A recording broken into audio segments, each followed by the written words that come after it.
Assalamualaikum warahmatullahi wabarakatuh. Alhamdulillahirabbil alamin. Wassalatu wassalamu ala asrafil anbiya'i wal mursalin sayyidina wa maulana Muhammadin wa ala alihi wa sahbihi ajma'in, amma ba'du.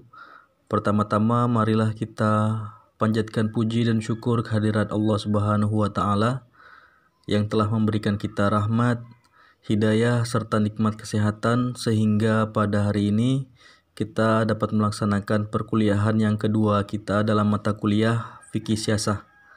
Tak lupa pula salawat dan salam marilah kita hadiahkan kehadirat junjungan alam Nabi besar Muhammad SAW dengan lafaz Allahumma sholli ala sayyidina Muhammad wa ala ali sayyidina Muhammad. Saudara-saudara, adik-adik mahasiswa HKI yang berbahagia, pada minggu yang lalu sudah saya jelaskan terkait pengertian fikih siasah. Jika saya flashback sedikit, secara bahasa, siasah itu artinya adalah mengatur, mengendalikan, mengurus, atau membuat keputusan. Secara istilah, siasah adalah segala perbuatan yang membawa manusia lebih dekat kepada kemaslahatan dan lebih jauh dari kemafsadahan. Sekalipun Rasulullah tidak menetapkannya dan bahkan Allah tidak menentukannya. Rasulullah memang tidak menjelaskan secara gamblang bagaimana bentuk negara atau pemerintahan negara seperti apa yang baku. Namun Rasulullah sangat jelas memberikan prinsip-prinsip dalam bernegara, dalam berpolitik seperti sebagaimana yang sudah saya jelaskan pada minggu lalu. Itulah sebabnya Nabi Muhammad itu adalah role model atau panutan dalam bernegara.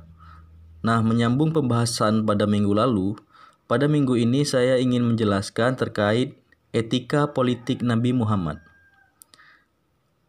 Nah, sebelumnya kalau kita ingin berbicara politik dalam pengertian ilmiah, maka paling tidak kalau kita merujuk pada sosok atau tokoh pertama yang menggunakan istilah politik, yaitu adalah Aristoteles. Beliau memahaminya politik itu adalah usaha bersama untuk meraih tujuan bersama atau kemaslahatan bersama. Itu dari pengertian ilmiah. Kalau kita kembali melihat kenyataan dalam dunia politik di mana-mana, ada sebuah pergeseran pengertian yang ditonjolkan bahwa politik itu adalah upaya meraih kekuasaan, baik secara konstitusional maupun tidak, baik melalui pemilu yang jujur maupun pemilu yang tidak jujur. Sedangkan manusia itu terkait kekuasaan adalah makhluk yang tidak pernah puas. Ketika diberi satu kekuasaan, dia ingin dua kekuasaan. Sudah dikasih dua kekuasaan, ingin tiga. Begitu seterusnya. Hingga pada akhirnya politik itu menjadi candu. Atas apa? Atas bisikan-bisikan untuk hanya sekedar meraih kekuasaan.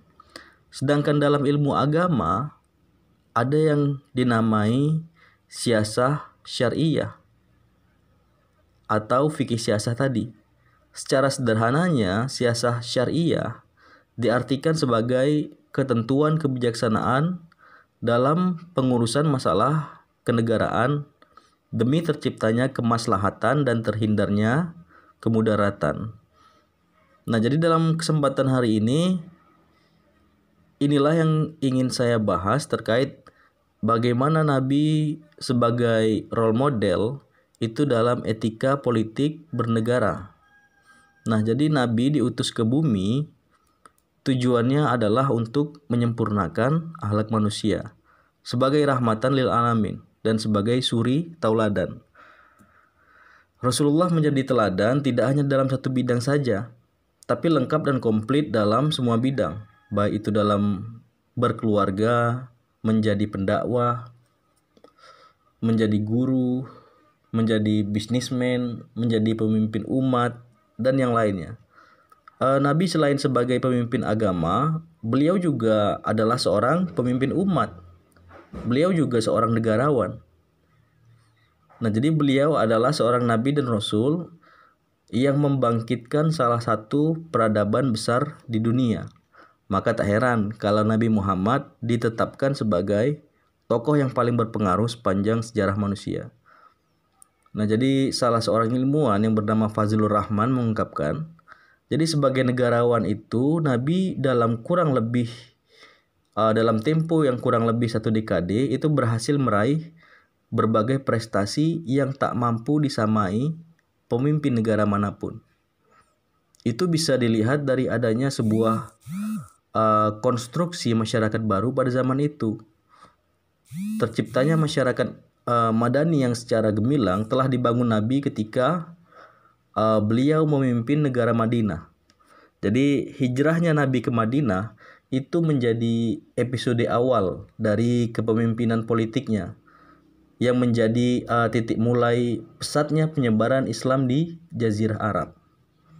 Nah, jadi pada waktu itu sebelum datangnya Nabi, Madinah itu adalah sebuah wilayah yang dihuni oleh masyarakat yang multikultural. Jadi yang dimaksud dengan multikultural itu adalah masyarakat yang terdiri dari beragam suku-suku. Nah, di Madinah pada waktu itu ada suku yang bernama suku Aus dan suku Khazraj. Nah, suku-suku ini selalu terlibat dalam peperangan antar mereka dan itu terjadi selama bertahun-tahun, tidak berhenti-berhenti. Ada juga selain suku Aus dan Khazraj, ada juga suku Yahudi. Banyak juga suku Yahudi pada waktu itu. Sudah ada orang-orang Muslim walaupun jumlahnya masih belum banyak. Nah, jadi dalam situasi seperti inilah Nabi hadir di Madinah. Langkah pertama Nabi begitu tiba di Madinah adalah membangun masjid sebagai tempat ibadah. Selain tempat ibadah juga menjadi pusat kegiatan. Nah, dari situ Nabi menyatukan kaum Ansor dan Muhajirin. Setelah kaum Ansor dan Muhajirin ini bersatu, langkah selanjutnya adalah menjalin hubungan persaudaraan antara penduduk Madinah dengan mengikatkan mereka dalam satu piagam yang kemudian dikenal dengan nama Piagam Madinah. Nah, dalam piagam itu, semua anggota kelompok itu diakui eksistensinya dan dilindungi hak-haknya. Jadi semua dari masyarakat itu memperoleh hak untuk menjalankan agama dan kepercayaannya tanpa boleh diganggu-gugat oleh siapapun. Lalu semua juga sepakat agar tampil membela Madinah jika datang serangan dari luar. Jadi selama periode Madinah ini, keadilan itu betul-betul diterapkan secara utuh oleh Nabi, termasuk kepada Muslim yang melanggar. Jadi dari praktik ketatanegaraan Nabi ini, salah seorang ilmuwan yang bernama Robert N. Bella, ilmuwan di bidang sosiologi politik, menyatakan bahwa pemerintah yang demokratis itu bukan dimulai dari Amerika. Justru yang paling awal mengawalinya ini adalah Nabi Muhammad. Jadi sejak abad 14 abad silam, Nabi ini sudah memberikan dasar-dasar dalam bernegara, dari mulai prinsip keadilan, prinsip egaliter, kebebasan, penegakan hak asasi manusia, dan prinsip musyawarah. Itu telah ada sejak 14 abad silam, yang paling pertama kali diterapkan oleh Nabi. Nah, jadi pada prinsip musyawarah ini itu sebagai contohnya beliau berkonsultasi dengan warga Madinah. Walaupun beliau seorang rasul, tapi dalam menetapkan suatu keputusan yang berhubungan dengan kemaslahatan bersama, beliau tidak sungkan untuk bermusyawarah kepada para sahabat. Itulah beliau. Kenyataannya beliau sangat terbuka menerima saran dan pendapat para sahabatnya. Bahkan dalam beberapa kasus, beliau terkadang rela mencabut pendapatnya sendiri. Nah, yang kedua, beliau juga menunjukkan sikap egaliter. Yang dimaksud egaliter adalah persamaan yang menghargai setiap orang. Jadi beliau itu tidak membeda-bedakan orang yang satu dengan yang lainnya. Walaupun beliau berkedudukan sebagai rasul bagi umat Islam, yang itu sebenarnya merupakan keistimewaan dibandingkan dengan yang lain, akan tetapi beliau sendiri menyatakan bahwa saya ini adalah manusia biasa yang sama seperti kamu juga, kecuali kepadaku diberikan wahyu. Jadi sebagai seorang kepala negara pun Nabi memperlakukan sama kepada setiap manusia. Dalam artian tidak membeda-bedakan manusia yang satu dengan manusia yang lainnya. Terkait dengan prinsip keadilan, Nabi Muhammad dalam beberapa hadis memerintahkan agar umat Islam untuk berlaku adil dan menghindari perilaku zalim. Dalam Piagam Madinah itu sebenarnya sudah menggambarkan sikap adil yang ditunjukkan Nabi kepada seluruh masyarakat, meski berkeyakinan berbeda. Bahkan Nabi sendiri mengatakan, seandainya Fatimah putri Muhammad mencuri, maka aku pun akan memotongnya. Inilah contoh bagaimana Nabi menegakkan keadilan tanpa pandang bulu, walaupun kepada seorang anaknya sendiri. Nah, selanjutnya pada prinsip kebebasan. Dalam konteks kebebasan beragama, dalam Piagam Madinah itu sebenarnya juga sudah diatur. Piagam Madinah itu kalau sekarang kan sama dengan konstitusi.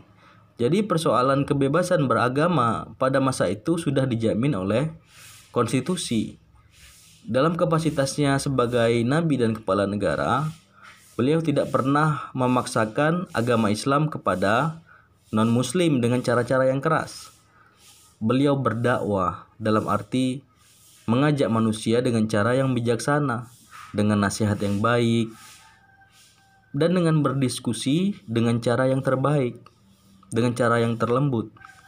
Sehingga dengan cara itulah Madinah menjadi negara yang paling tentram dan harmonis. Nah, jadi betapa pada zaman itu hak-hak asasi manusia itu benar-benar ditegakkan. Masih belum ada kerajaan manapun di negara manapun yang mampu menerapkan prinsip-prinsip itu pada zaman itu.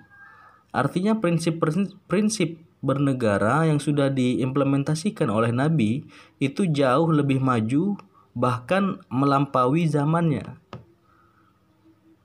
Kalau kita lihat, Nabi menegakkan prinsip-prinsip itu, pada akhirnya tujuannya apa? Adalah agar mencari apa yang menjadi kemaslahatan umum.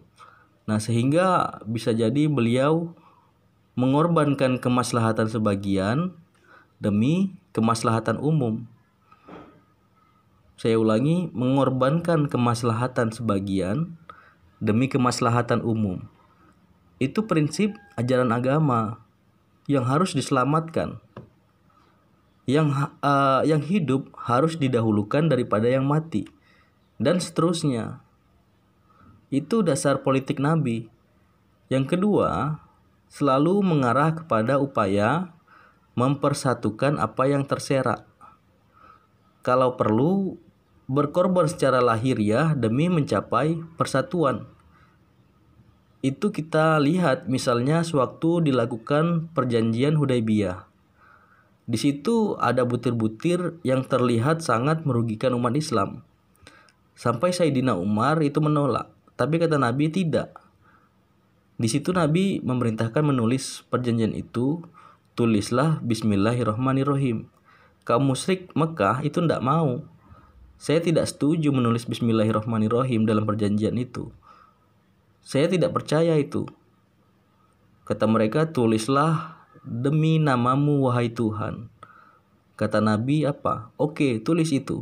Nabi di sini mengalah. Nah, ditulis lagi konsep ini perjanjian antara Muhammad Rasulullah. Mereka juga tidak mau terima. Kalau kami percaya kamu Rasul, kata mereka, kami tunduk padamu sejak semula. Kami tidak setuju ada kata Rasulullah. Oke, kata Nabi, coret kata itu lagi. Nah, jadi dari peristiwa ini, dari bayangan saya bisa jadi ini menginspirasi tokoh-tokoh nasional kita yang menghapus 7 kata dalam Piagam Jakarta. Sebagaimana Nabi menyuruh menghapus 7 kata juga dari perjanjian Hudaybiyah itu tadi. Karena itu tadi, kita mau cari kesepakatan bersama walaupun dengan mengalah atau mundur selangkah demi mencapai satu tujuan yang lebih besar. Itu politiknya Nabi seperti itu. Akhirnya ya memang benar, tujuan yang lebih besarnya tercapai. Dari perjanjian Hudaybiyah itu, kaum muslim mendapat pengakuan bahwa Islam menjadi agama yang sah di Jazirah Arab. Dan kaum muslim itu berhak berziarah ke Ka'bah untuk melakukan ibadah haji. Dan dari perjanjian ini juga itu menetapkan genjatan senjata selama beberapa tahun. Sehingga umat muslim itu tidak perlu khawatir lagi mendapat serangan dari kaum Quraisy. Inilah juga yang membuka jalan Islam untuk lebih tersebar lagi. Nah, jadi dari penjabaran ini bisa kita lihat bahwa Nabi Muhammad SAW itu adalah sebagai role model dari sisi etika politik yang dapat kita teladani, yaitu dengan mengedepankan kemaslahatan umum dengan menerapkan prinsip-prinsip keadilan, prinsip egaliter, prinsip kebebasan, penegakan hak asasi manusia, dan prinsip musyawarah. Sehingga untuk masa saat ini, istilah politik itu bukan lagi hanya tentang bagaimana untuk mendapatkan kekuasaan saja, tapi lebih kepada bagaimana bersama-sama mencari kemaslahatan umum demi kesejahteraan bersama sesuai rambu-rambu syariah.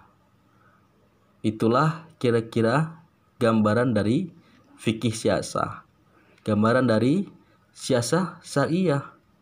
Seperti itu yang diajarkan oleh Nabi kepada umatnya.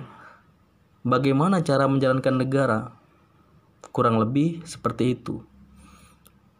Barangkali demikian yang dapat saya sampaikan. Yang benar datangnya dari Allah, yang salah tentunya dari diri saya sendiri. Untuk itu, terlebih dan terkurangnya saya mohon maaf yang sebesar-besarnya. Jika ada pertanyaan, jangan sungkan-sungkan untuk bertanya di grup WhatsApp kita. Akhirul kalam, wallahul muwafiq ila aqwamit thoriq. Wassalamualaikum warahmatullahi wabarakatuh.